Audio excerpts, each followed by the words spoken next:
Welcome back to California Edition. I'm Brad Pomerance. Our guest today, Don Knabe. He is a member of the Board of Supervisors in Los Angeles County. And in Los Angeles County, there is a measure on the ballot. It's known as Measure J. And what it does is it extends the transportation sales tax that was passed by Measure R in 2008 by an additional 30 years. Right. So it's 30 plus 30.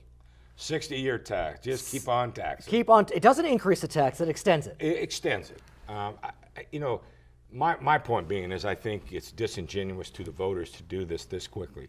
If this was year 25 of a 30-year deal, 30-year commitment, I mean, the whole point that Measure R just barely passed was the fact that it was going to go for 30 years. Right. Versus the others that have gone on forever. But as I understand it, what the proponents are saying is if it does pass, and you have a 60-year flow of funds, that you can bond against that more easily. Is that true in your mind? well, the reason they went to that, an attempt to bond more easily, is the point was we were told that if we pass Measure R, then we can go to the federal government and expedite, we call it the 30-10 program, which I supported. Right. Okay? And in the 30-year, the Measure R program, it's a very disciplined program with project. But even with the 60 years and this bonding that they're talking about, there's not enough money in it to complete the project. My point being, finish what you start. But we didn't get 30-10. That did not go through because, Republicans right, so we took over still could have Congress, attempted to bond the 30 years on our own. Talk to me, have we bonded against the 30 years? No, we haven't. We haven't tried that. We thought the easier way would be to go to 60 because it gives you more years to collapse the bond. The problem being is inside that, in the original Measure R, it took a 2/3 vote to move dollars to another project. The plans were in the legislation, were very specific. 2/3 vote. Right. Okay, and you can only do it once every 10 years. Right. Okay, in Measure J, they changed the legislation in the last 2 days of the legislative session from 2/3 to a simple majority. Now, was this put on by the state or by the county? This was put on by the MTA board. Continue. But you had to have the state approval to raise the sales tax. The point being, now that money, that pot of money, can be moved by a simple majority of the MTA board. All of a sudden, you've lost every bit of discipline that you had for a 30-year plan. Try and finish what we started, okay? And in year 25 or year 24, if we need more money, we can see we've completed. Tell the taxpayers, look we've done this, this, and this with your money.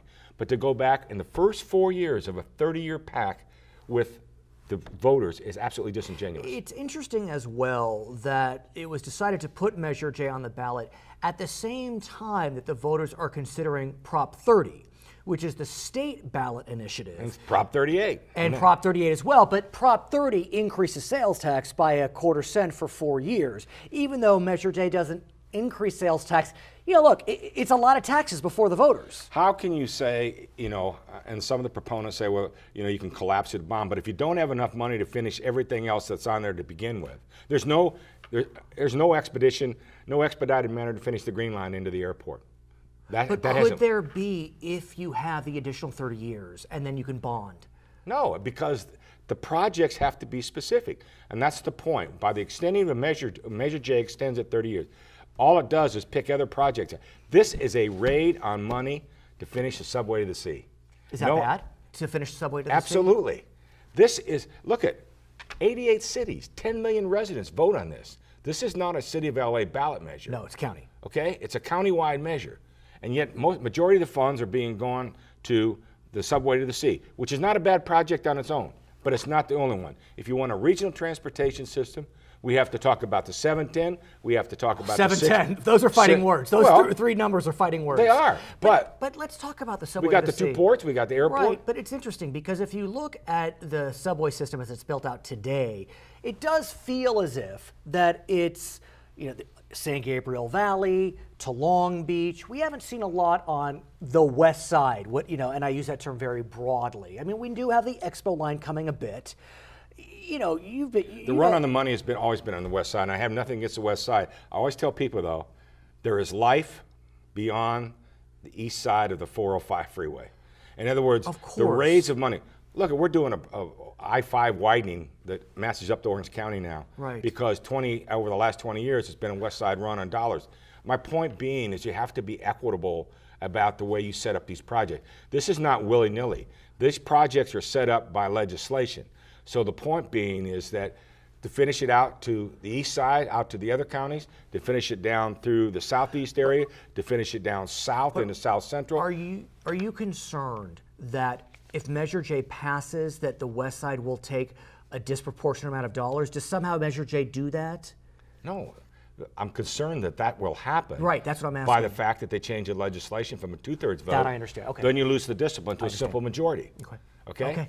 Because that's the most expensive project. But we need the regional connector. Probably the most important piece of all this, which is the piece downtown, which means from Long Beach you can go all the way up, you can go all the way out, you can go all the way east. You don't have to get off a train. So I mean, those are kinds of projects that are hidden that people are so important. We need to finish. I mean, the Secretary of Transportation has told Supervisor Willie Thomas and I said, when are you guys going to finish it into the airport? Right. You're the only world-class area that doesn't have a rail connection. Well, they traded, years ago, they traded the last leg of the Green Line into the airport for the first leg of the Red Line, the subway. So once again, we're up against subways. And there's nothing wrong with subways, okay? But it's a very, very expensive proposition. And you don't just say, well, let's just tax another 30 years, even though we don't have enough money, just to tax to be taxing. Has the Board of Supervisors taken a position? Yes. And that position is? We did not support. I mean, in other words, there are 2 people to support, 1 abstention, and 2 opposed. So it's a neutral. Interesting. Right. I want to shift gears, if we may, sir, and talk about something we've discussed in the past, and you have been very, very passionate about it, and that is trying to eliminate the scourge of human trafficking. There is a proposition on the ballot. We haven't heard a lot about it, Prop 35, which would increase penalties for human trafficking. But could you briefly talk about the scope of the problem, and then we can talk more about 35? Well, I think you and I have had a brief discussion sort of off the air about this. The fact is, when it was first brought to my attention by our probation department, 2 gals that are absolute angels and my heroes, that the problem was right here in our backyard. I always thought of human trafficking as something in a third world country. Of course. Okay, but it's right here in Los Angeles County. It crosses the border into Riverside, San Bernardino, Orange County, San Diego County. And when we talk about trafficking, we're not talking, look, all trafficking is horrible. But you've told me stories about the trafficking of young girls. I'm talking, absolutely. Not the youngest I've heard of is 10, all the way up 14, 15 years old. And what's been happening is they're the ones that are getting arrested, and then they, slap on the hands, and the pimp's waiting for them in the parking lot in the courthouse, and they go back out and they're getting, burned in with, all kinds of things just to identify their pimp. And it's just a horrible situation. Someone like myself that has granddaughters. Right. It's just horrific to think of it.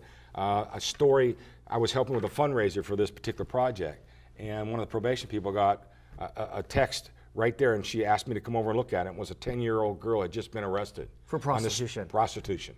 I have a 10-year-old. And the point being is that what we've tried to do is circle them with services. So we've isolated a courtroom so that these young ladies can go in there. You've got the DA, you've got public defender, you've got the judge, you've got the sheriff's department, probation, everybody, so that mental health services, housing, so we can take them out and try to break the cycle. And as I understand it, under Prop 35, part of the fines that would be collected would go to services for victims and toward law enforcement. The fines could be up to $1.5 million. This is a very lucrative business. Gangs are getting into the business, and I'll tell you why. When you sell a drug, you sell it one time, one night. When you sell these young ladies, you can turn them 4, 5, 6 times a night. So it's a very lucrative business. So what it does, it increases the penalty from 15 years to life. Fines up to $1.5 million. The funds going into services for these young ladies. I must ask you, as deplorable as these people are, we do know our prisons are overcrowded. Is now the time to be increasing prison sentences? Absolutely. This is so horrific. Let somebody out that's a drunk driver. I mean, this is a situation where you can't continue to allow a situation in our own backyard.